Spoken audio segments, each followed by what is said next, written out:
Hello and welcome to Financially Fit. I'm Marian Jacobson, your host, and today our guest is Yolanda Rodriguez from Adult Basic Skills. Good to have you back again, Yolanda. Glad to be back. What are we talking about today?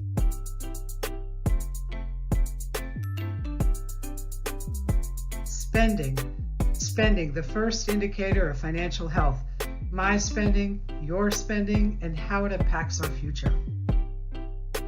That can be a scary topic. Tell me about it, but it's super important. Your financial health depends upon being on top of your cash flow. To build your savings, you have to spend less than you earn.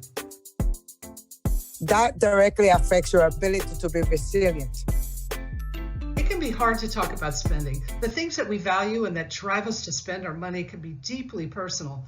Parting with our money is like giving up our life energy, which is literally what we give up to earn those dollars. And when we overspend, we owe lots of money and get stuck with debt. It feels shameful, if not terrifying. Where I come from, people really avoid conversations about money. Was it like that for you and your family? My mother was very good at budgeting the little money we have for bills, food. We didn't have money to go out to the movies and other stuff. We learned to spend money only on things that are necessary, needs, not wants.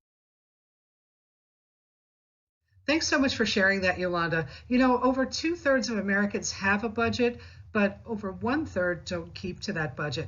And it must be hard for those of us who didn't grow up with those skills in our house to stick to our budgets.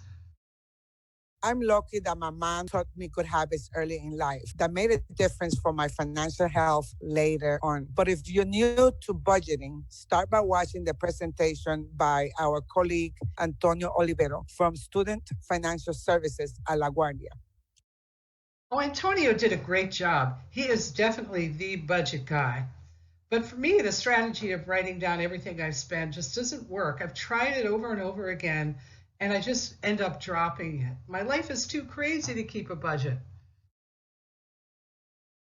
Oh, I'm big on budgeting. I do keep track of my earnings and spending on a regular basis. This ensures that I have sufficient money to pay my bills on time and possibly put some aside for my emergency savings. But tell me, Marian, why are you so down on budgets? Monthly budgets are useless for me because I always underestimate my expenses. What do you mean? There are some things you just have to pay for every month. Your housing, transportation, food, and bills, plus other necessities like gas if you have a car.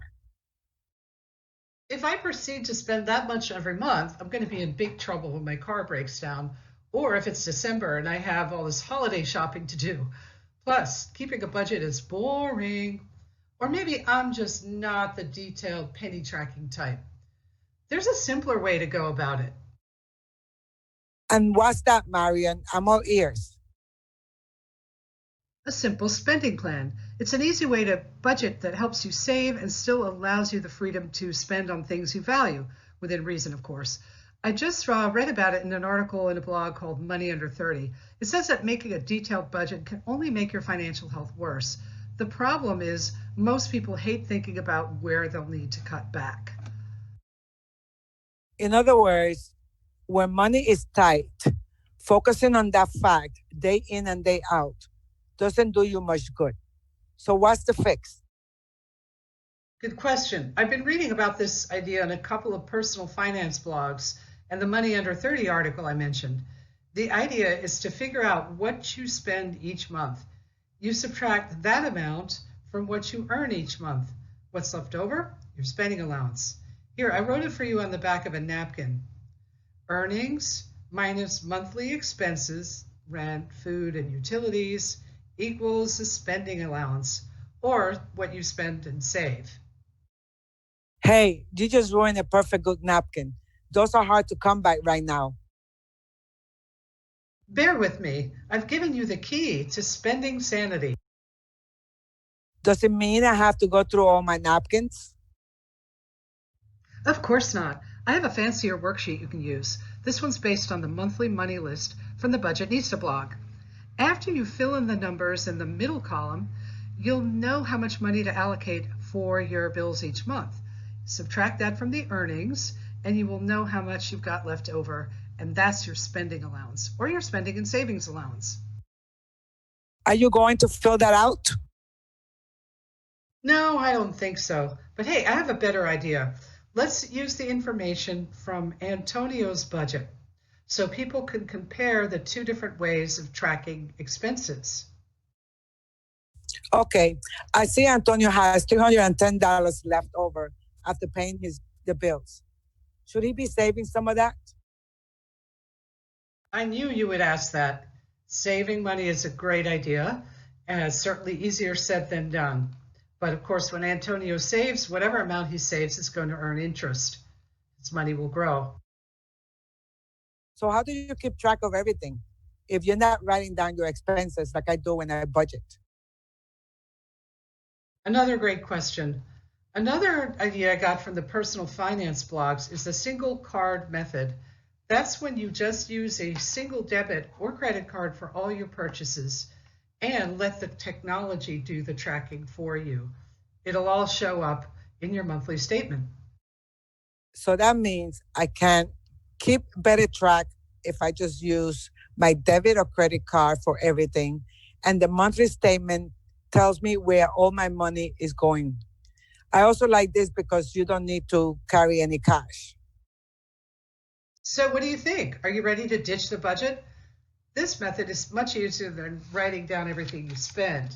Just figure out your fixed monthly expenses in one bundle or nut or nugget, whatever you want to call it. Then figure out how much you're earning every month, subtract the nugget or the nut, and boom, the amount of money that you have left over after your monthly expenses is your spending allowance. What if money is tight and there's not a whole lot that is left over? In the short term, you could reduce your savings goals or pay down some debt while trimming your spending. Time to start collecting grocery coupons. It's really hard to trim your food budget, especially right now when people are stuck at home and making like 6 meals a day. And the prices at the grocery store are crazy, right? Let's think about some big places to save, Like getting a roommate or earning more money, which are hard things to do right now when the bills are just piling up. right now it's really tough to keep up with bill payments. What can folks do if they're having trouble getting their bills paid on time? Decide which are priority, like rent, food, and medical visits. Getting in your car is not a priority. Yolanda, it's so hard to think about prioritizing bills. It's even harder to think about making big changes that will get you a lot of money. Maybe that's a dream for the future. Maybe we should put that in the category of planning. Many of us are in a situation where we can cut only a few little things to get a little bit of money, if anything at all. Like not going to Starbucks every day and pocketing the $4 we will spend on the latte. Most people don't want to hear that kind of advice. Some financial coaches even say that cutting out daily coffee is a bad idea. Instead of denying ourselves a daily treat, we want to be able to spend our money mindfully, even when that includes things we want as opposed to need, like a pumpkin spice latte. I see what you're saying. My friend Jessica buys a latte every morning before work. I'm like, well, why not just make it at home? She explains that sipping that latte at the nice marble table in the shop clears her mind from the stressful commute and prepares her to face her busy day as a project manager. It's a ritual. For her, the latte is something that has value because she's getting an experience that she enjoys and maybe even helps her face work and be more productive. I promise I won't tell Jessica to cut out her latte. Jessica's doing what works for her. On the other hand, Antonio makes his coffee and packs his lunch every day before going to work, saving $10 a day, $50 a week, and $2,000 a year, and probably more if you count in the coffee savings. But Antonio likes to brew and cook at home, and he has lots of leftovers to pack, so it's not an inconvenience for him. He realizes that going out to lunch and buying coffee is not adding much value to his life, not when he's enjoying beef Wellington leftovers at his desk. That's one example of spending money mindfully. Anything else? Yes, automation. Put your regular payments, your phone bill, cable, rent, and such on an automatic bill payment plan and have the bank deduct that amount each month. The budget Nisa had a great point about the benefits of automation. She wrote on her blog something that stood out for me. By taking out the flawed human element, you're more likely to stick to your budget. She also had another suggestion I liked, opening a bills account. This is a free checking account, usually, depending on your bank, where you allocate your bill money each month. It should not be limited to your debit card. If you separate your bill money from your spending money, you can avoid accidentally spending money designated for bills. So that way, you don't have to waste time and mental energy on routine bills. You can focus on changes in your monthly spending.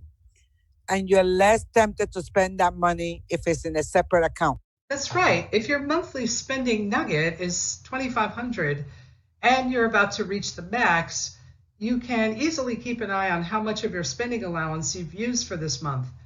If you are using the single card method for all your day-to-day spending, watch your card balance throughout the month.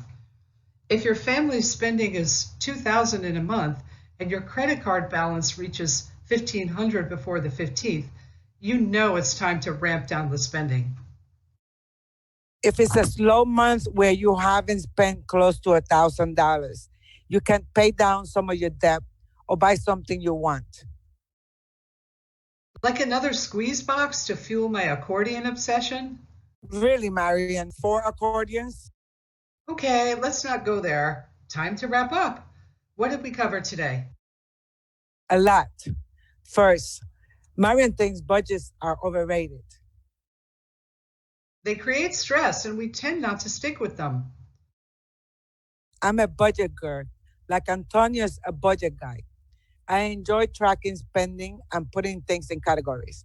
It's a relaxing activity for the mind, but a spending allowance could work for you if you don't want to go that route.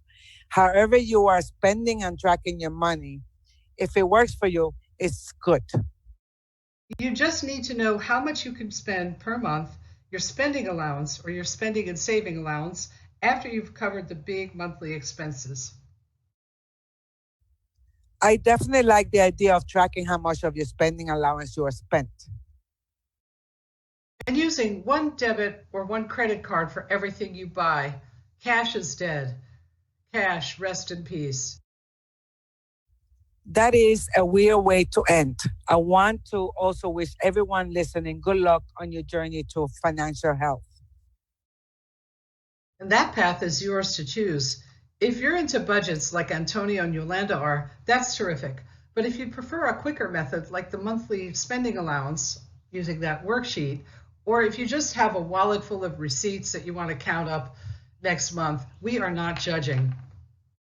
Healthier spending is not necessarily about how much you spend or how you keep your budget. It's about understanding what has value in your life as a step towards reaching your financial goal.